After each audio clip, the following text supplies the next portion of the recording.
When you get hot, your body sweats to cool itself down. But have you ever wondered how your skin manages to get rid of all that sweat? You might think it just evaporates, but there's more to the story. Today we are going to dive into the science of sweat and find out how our skin gets rid of it.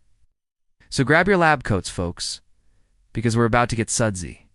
Sweat is basically water that your body has decided it wants to get rid of. It starts off as water in your blood, which gets pushed out to your skin by your heart, and then it exits via your sweat glands. But why does your body do this? When you get hot, whether from exercise or hot weather, your body heats up too. That's because the things you're doing are generating extra energy, which is then converted to heat. If your body temperature gets too high, important parts like your brain can get damaged. So you need a way to get rid of that excess heat. And that's where sweat comes in. As the water in your sweat evaporates off your skin, it takes the heat with it.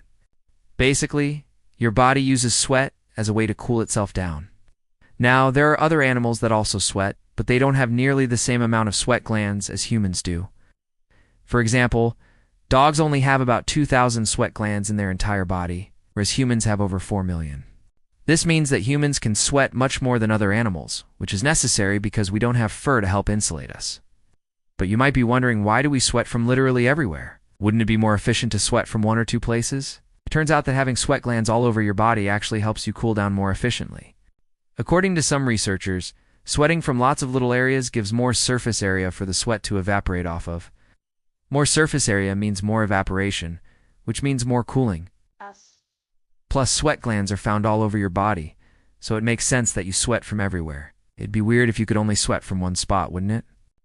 So now that we know what sweat is and why you sweat, let's talk about how it actually leaves your body.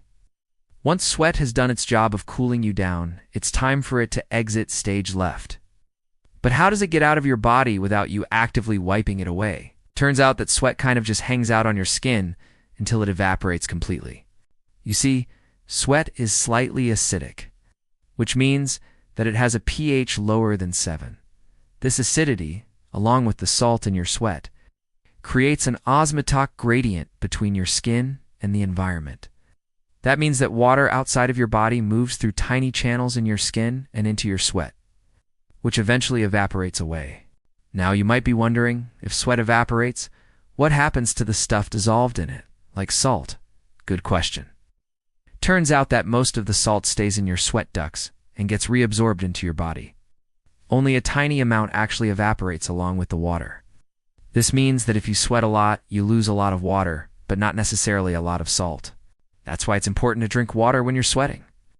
But you do want to need to worry about replacing salt unless you're re-sweating for a really long time.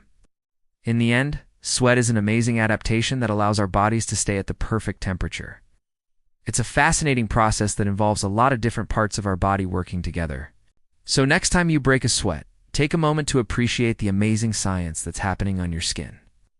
Now that you know how your skin gets rid of sweat, you might be wondering how cameras work. You can learn about the science behind photography and how to capture great images with the right equipment.